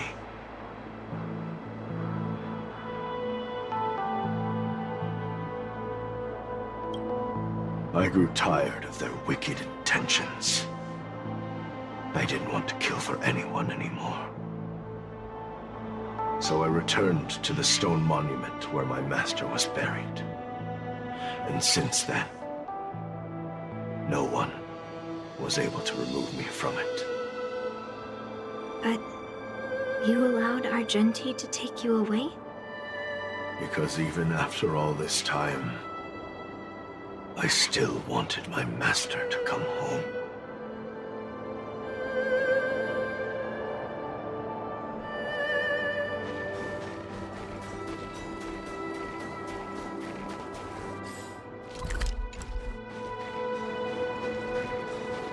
During the sword gifting ceremony, I felt anguish when I learned that I would be handed over to the most skilled swordmaster and once again become a tool for killing. My master had engraved his deepest desire into my blade. End war. As a weapon, my purpose was predetermined from the start. I had to become a deadly sword that would relentlessly hack and kill. But once I fulfilled my mission, would I have the right to choose my own destiny like he did? So, I asked the Knight of Beauty to help me break free from this never-ending cycle of bloodshed. These thousands of years have naturally turned into memories of mine. I think I understand the beauty the knight was talking about now. I don't want to be a sword that brings death. My war ended long ago. The years spent as a tombstone were my finest. I've told you everything about my experience with Master Guyon on Kalevala. And now, I'm sure that Miss Yun Li is as moved by the sword's flawless beauty as I was back then. Even though I had heard the legends of this sword from the delegation, delving into its memories was still fascinating. Yun Li, I trust Guyon's experiences have changed your mind.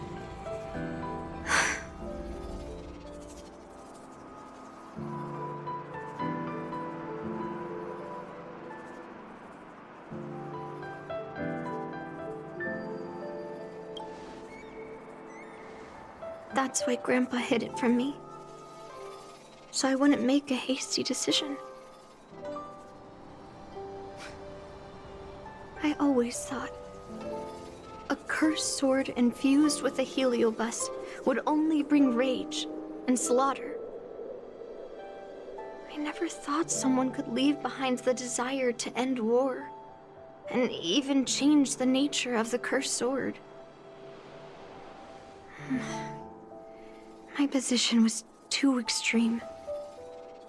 Guyon is truly a sword of heroes. I apologize to all of you for my behavior. I'm sorry.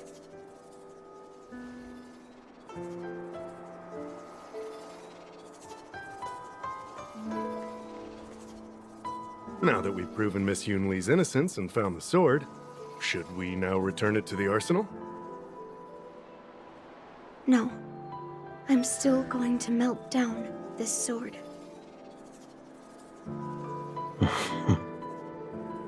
What?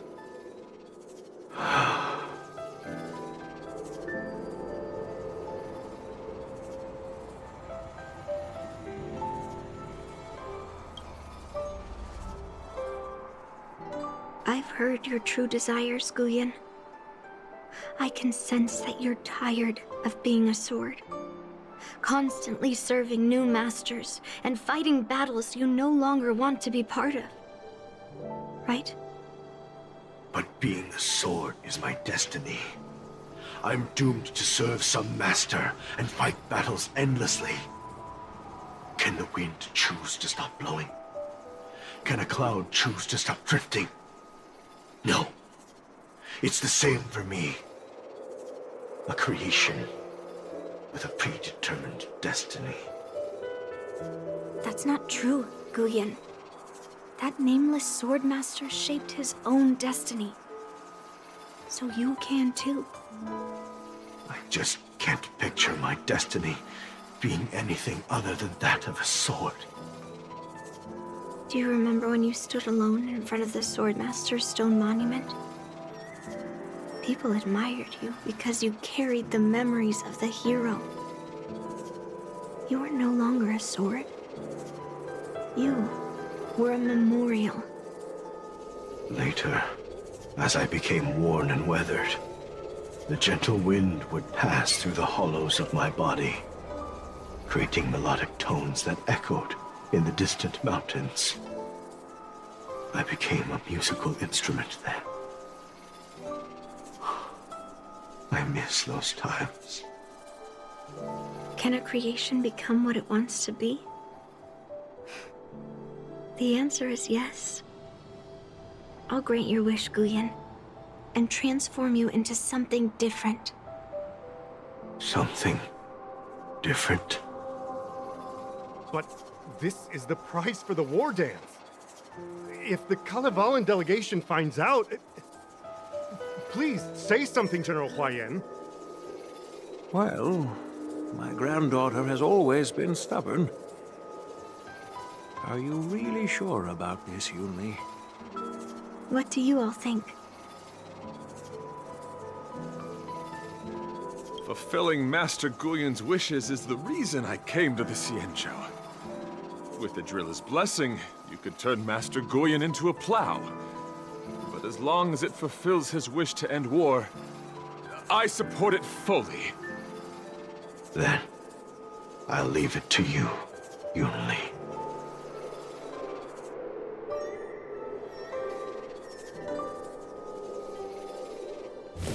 It's been an honor getting to know you like this. The honor is mine. Thank you, Yunli.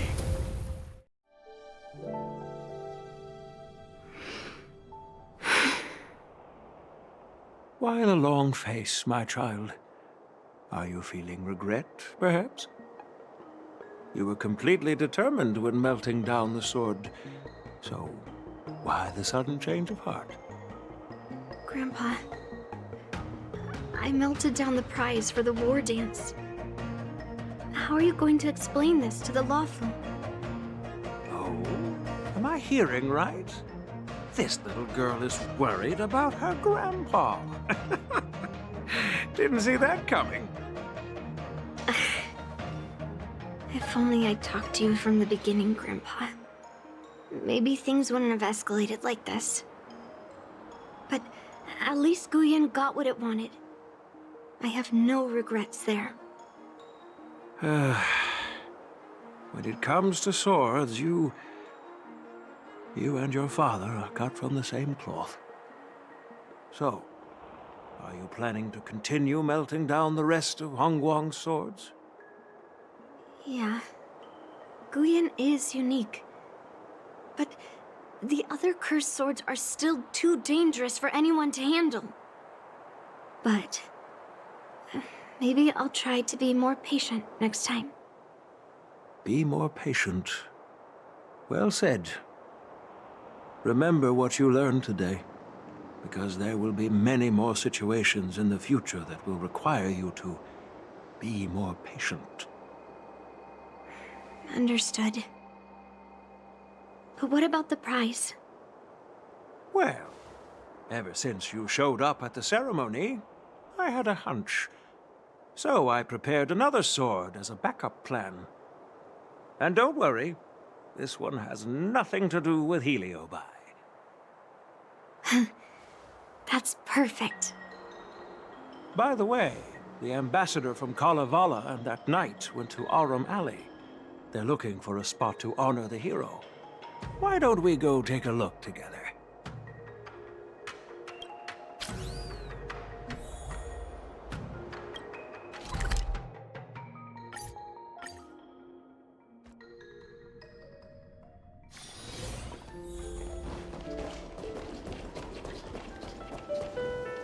Oh, General Huayan. What brings you here? Well, my granddaughter was inspired by the heroic legends told by the Mieka Kivesa, so she dragged me here to take a look. I come from a long line of Kalavalan monument keepers. For generations, my family has guarded the stone monument left behind by the nameless hero. Over the centuries, a golden tree sprouted from under the monument, and its branches have never withered. We Kalevalans see it as proof of the hero's existence. Before leaving Kalevala, I took a branch from that golden tree, hoping to plant it here to represent the hero returning to his homeland. That sounds good. We Xianzhou people don't make coffins or set up memorials, so I'm sure he would be happy to rest here where life is bustling. The hero had asked our ancestors to carve something into the monument, so I made a copy of it too. While the inscription is pretty worn with age, perhaps you can still make out some of it. I have drifted far from my homeland and am on the brink of death. Yet, I take solace in having honorably fulfilled my duties. Should you feel compassion for me, kind traveler, please take a handful of soil hence and bring it back to the lawful. Mr. Pavo, I wonder if that hero ever left a name in your history. I apologize. But the hero's epic battles happened long ago, and he did not leave any name for us to call him. But in our mythology, he came from the heavens, and so we call him the Cloud Knight. Welcome home, Cloud Knight. Now, you can also rest here, Guyan.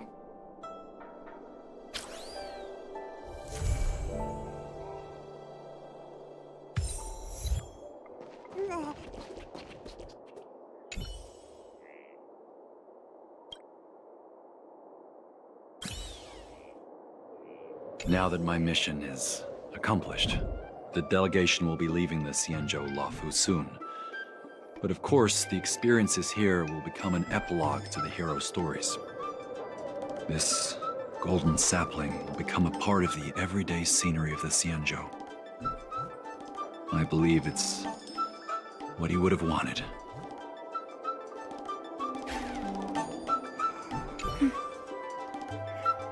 I'm feeling a bit emotional. I'd like to stay here for a while. Thank you for your guidance. I'm truly grateful.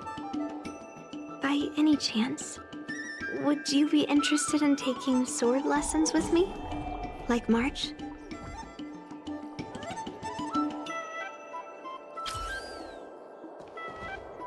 As a punishment for being an accomplice in this theft, General Huayan assigned me to guard this golden sapling and recite the story of the hero and this legendary sword to passers-by.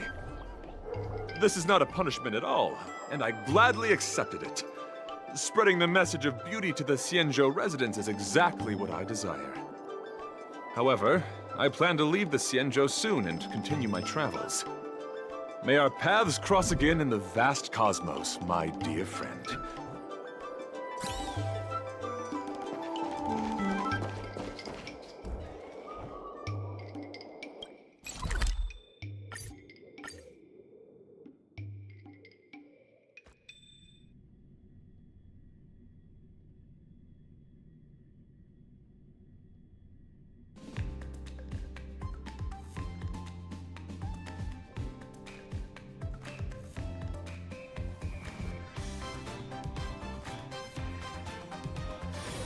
Time for a break. Silent mode active.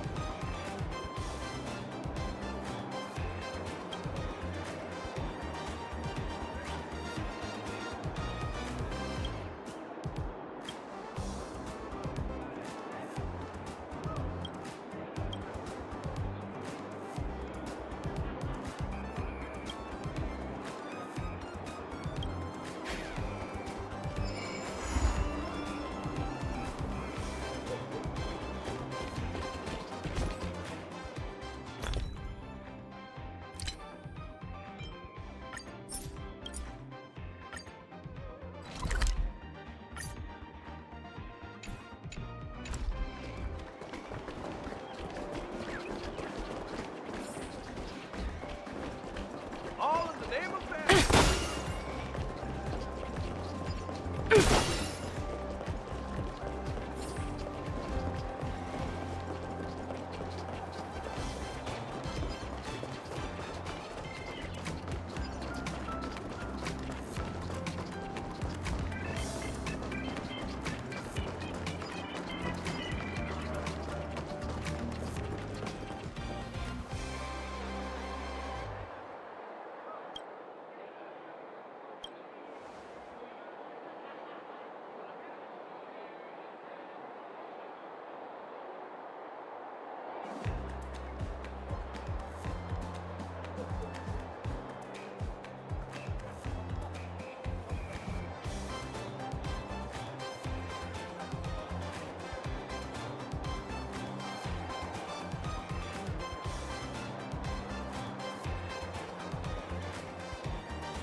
It's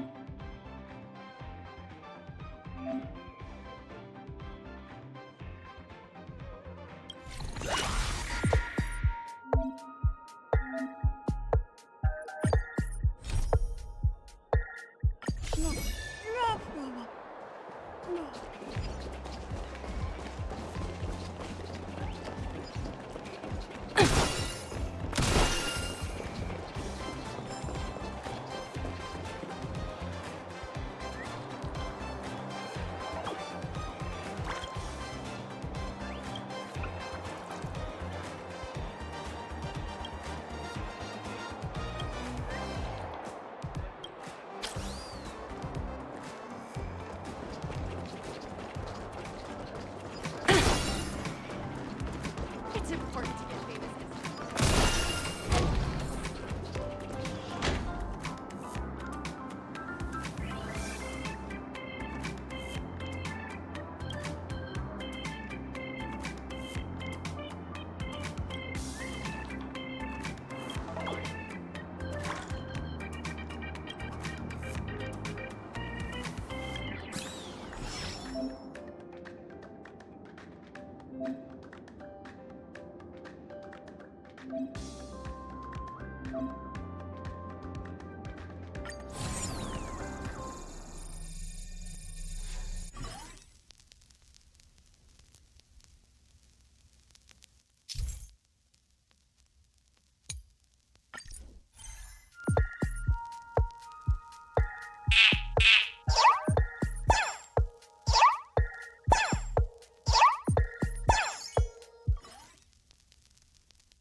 important to get famous as soon as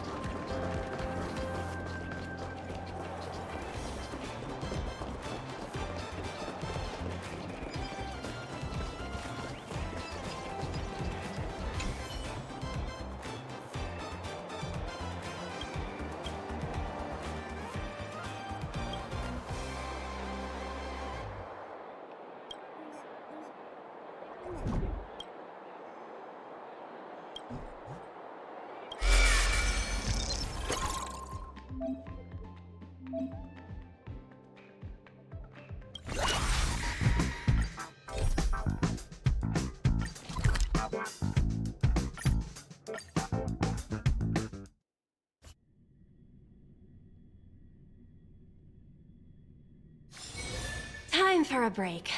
Silent mode activated.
for a break.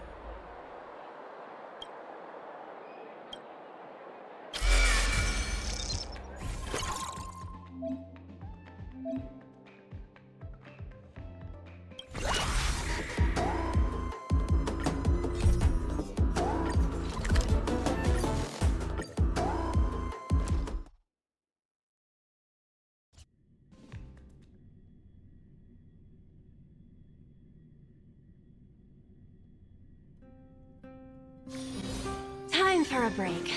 Silent mode activated.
Peter Papa, Papa.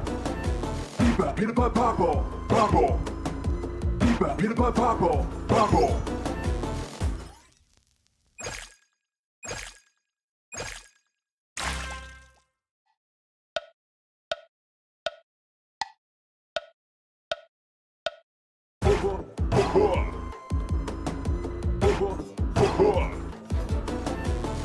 Peter Papa, Papa. Uni, Uda, Piba. Uni, Uda, Piba.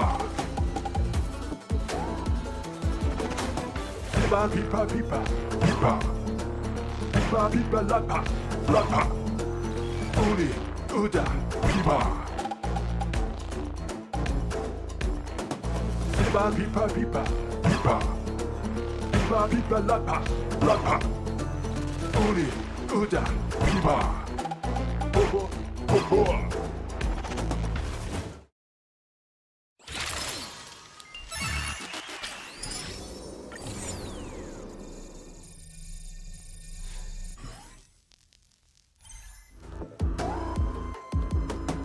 Bippity-bee, bippity-ba. Bippity-bee, bippity-ba. Bippity-bee, bippity-ba.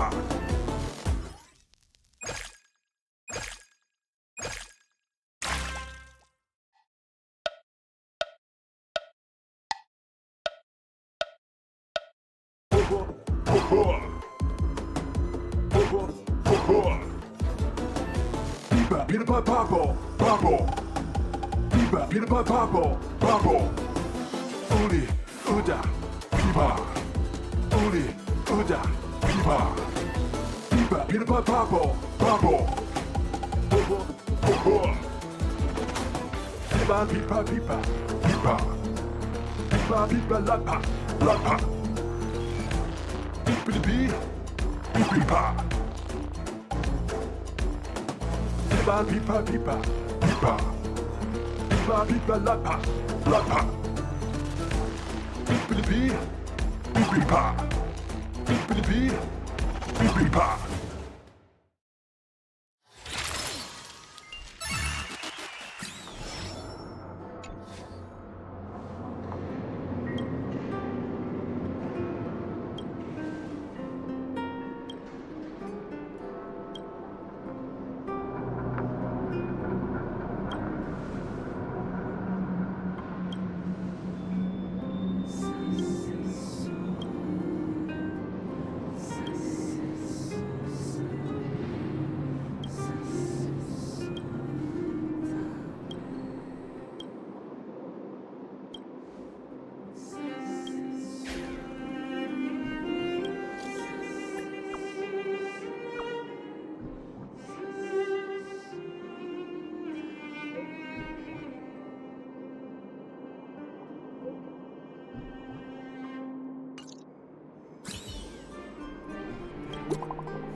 Time for a break. Silent mode activated.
Ah, it's you.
Glad and get a free concert.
Scout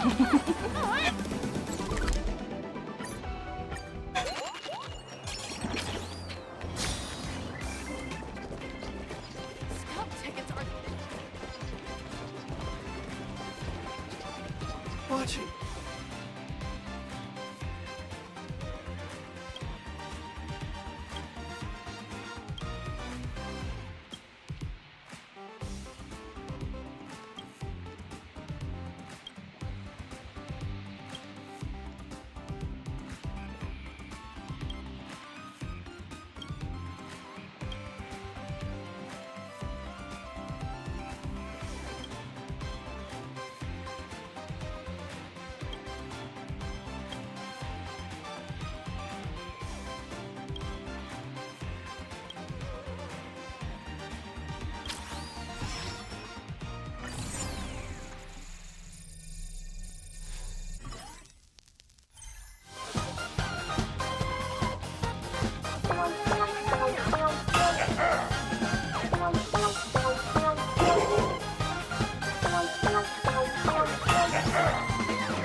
Time for a break. Silent mode activated.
Time for a break.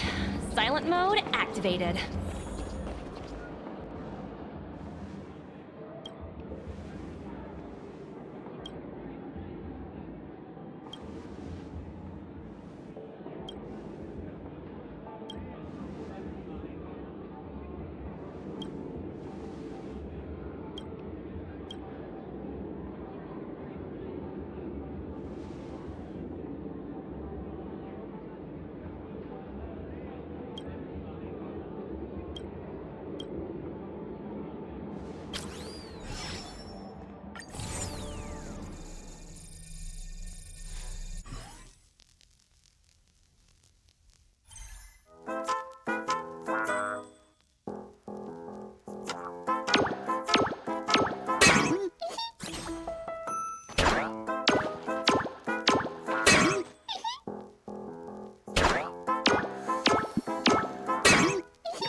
Papa.